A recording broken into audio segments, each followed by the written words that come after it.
Bon, tu voulais parler des coachs? Oui, parce qu'avec le débat qu'on a initié tout à l'heure sur la fuite de stars, on en a parlé, Aubameyang, Mbappé, notamment, et d'autres. Là, il y a Fofana qui va partir au Milan, Terrier qui est parti au Bayer Leverkusen. On a le sentiment que nos stars un peu offensives sont parties et que ils vont être durs à remplacer parce que la nouvelle génération, on a beaucoup parlé d'Eli Wahi à Lens qui va arriver à Marseille, Balogun qui est parti à Monaco, Terem Moffi qui a fait Lorient-Nice. On sent que la nouvelle génération des attaquants notamment ont du mal un petit peu à prendre cette dimension. Et je me suis fait la réflexion aujourd'hui.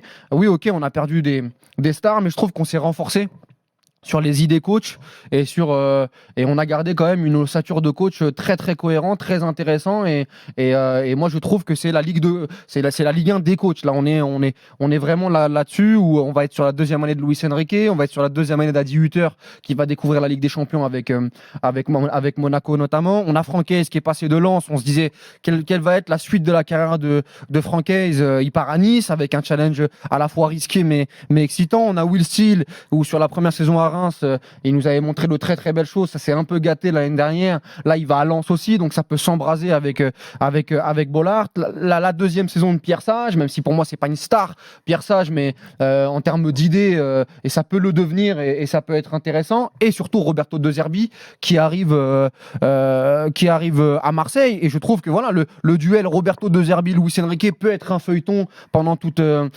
l'année de Ligue 1. Et je pense que Roberto De Zerbi est plus grand que son effectif, que Luis Enrique actuellement il est plus grand que son effectif, que Francaise à Nice il est plus grand que son effectif, et c'est un peu un modèle qu'on a déjà vu dans d'autres championnats étrangers, et je suis pas sûr que ce soit une si mauvaise nouvelle que ça quoi, d'avoir ça, cette bataille de coach dans un storytelling où on se raconte l'histoire que c'est les coachs qui vont essayer de faire évoluer leur équipe pendant qu'on a eu souvent la Mbappé dépendance, le Aubameyang dépendance, etc. Alors oui, c'est bien d'incarner notre championnat avec des joueurs, mais je me dis que c'est aussi une bonne chose, et moi en tout cas ça m'intéresse. Et j'ai oublié Genesio qui arrive à Lille aussi, qui est quand même une star de notre Ligue 1 en tant que coach, même si moi je suis pas son plus grand fan, mais il a fait Lyon, Rennes, là il fait Lille, il a un background et un CV intéressant. Pas mal, c'était peut-être ça l'affiche pour vendre la Ligue 1. Ouais, moi en tout cas, Luis Enrique, De Zerbi. Luis Enrique, De Zerbi, les fous un peu comme l'appelle si bien Daniel, parce que je pense que Roberto De Zerbi va vite le ranger dans la catégorie de fous, de chercheurs, de Géo trouve tout comme il l'appelle. Laisse-le démarrer. Oui, mais moi je pense que ça peut créer des bons débats et que ça peut créer des choses intéressantes dans notre Ligue 1. Flo, est-ce que tu es d'accord? Et ensuite, on aura Grégory au 32-16. Ouais, je suis assez d'accord. Après, ce qu'il va falloir voir, c'est quand même avec quelles équipes il joue. Et finalement, avec quels joueurs? Parce qu'il y a moins de talent, on l'a dit. Enfin, il y a moins de vedettes, mais il y a un peu moins de talent aussi. Et ce qu'on a vu l'an dernier, dans cette Ligue 1, c'était quand même techniquement de vrais problèmes, de vrais soucis. Donc, ce que peuvent régler les coachs, c'est faire progresser des jeunes, c'est mettre des vrais schémas tactiques intéressants en place, y compris des schémas, on va dire, protagonistes. Et les coachs que tu as cités, c'est vrai que c'est ça, leur point commun. Ce sont globalement des coachs qui veulent faire jouer leurs équipes. Tu parles de Steele, tu parles de Hez, tu parles de même Genesio à sa façon. De Zerbi, Luis Enrique, j'en parle pas. Donc, c'est intéressant tactiquement, mais tu vas pas régler un problème qui était flagrant l'an dernier, qui était que notre Ligue 1 a baissé techniquement. Oui. Alors après, il y a des choses qui sont que, déjà, si tu proposes un jeu de relance de l'arrière, un jeu de passe plus cohérent, tu peux éventuellement avoir des choses plus intéressantes, mais on avait vu des déficits techniques, notamment dans le jeu de passe, et même dans les contrôles, et dans les frappes de balles dans le championnat de France.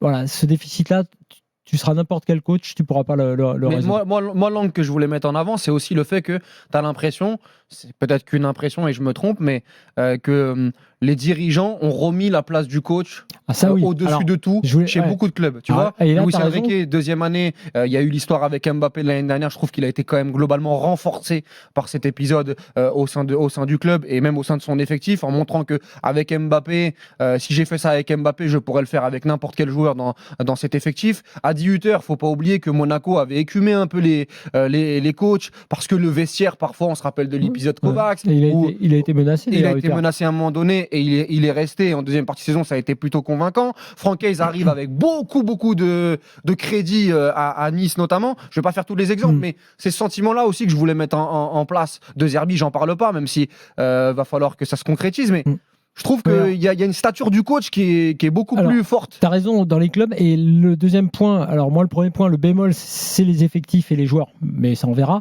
Et le deuxième point, en revanche, là où je te donne raison, c'est que ça va être aussi plus simple pour ces coachs-là, parce que ces vestiaires-là, globalement, seront beaucoup plus simples à gérer.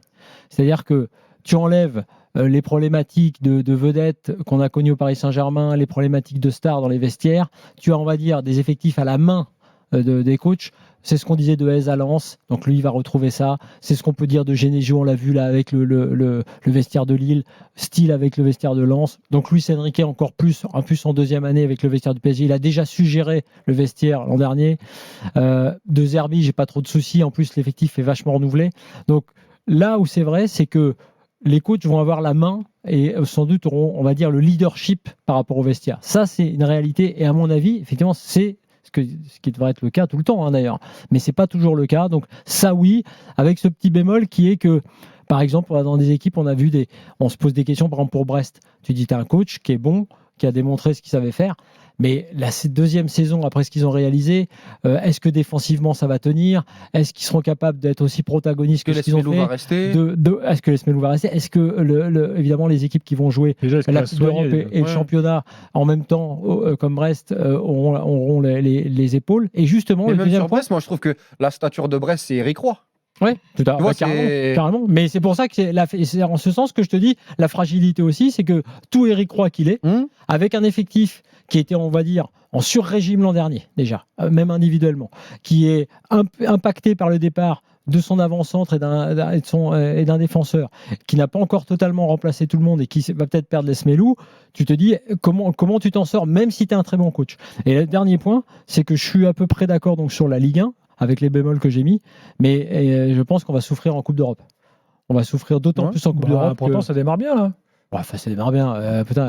Tour préliminaire du match. Après, avec la cagnotte 2024-2025. Après, avec la nouvelle formule où jusqu'en janvier-février, tu peux être encore. Oui. Tu vois, je pense que on va découvrir des choses différentes par rapport aux dernières années. Mais tu veux que je te dise un truc? Même là, j'ai parlé du haut, mais j'y pensais pendant que tu parlais. Même en bas, hein. Tu vois, un Comboiré, qu'on aime ou qu'on n'aime pas, c'est un visage de notre Ligue 1. Ouais, tu vois là, déjà, je suis moins séduit par rapport à tous les coachs que tu as cités avant. Pas forcément le jeu, etc. Je parle tu vois, dans le storytelling qu'on peut. Il y a quelques contre-exemples. Est-ce que vous êtes capable de me citer le nom de l'entraîneur de Strasbourg? Non, ça, on va découvrir. Celui qui était à Ipswich, là, ou je sais plus où. Vous connaissez son nom, sérieusement? Non. Non, mais ça c'est un choix de Strasbourg. Ça, c'est quand même inquiétant, non? Comment il s'appelle déjà? Rosenior. Voilà. Quand on connaît pas le nom de l'entraîneur d'un club, c'est quand même qu'il y a problème. Oui. Bon, après, il vient d'arriver. On va le découvrir.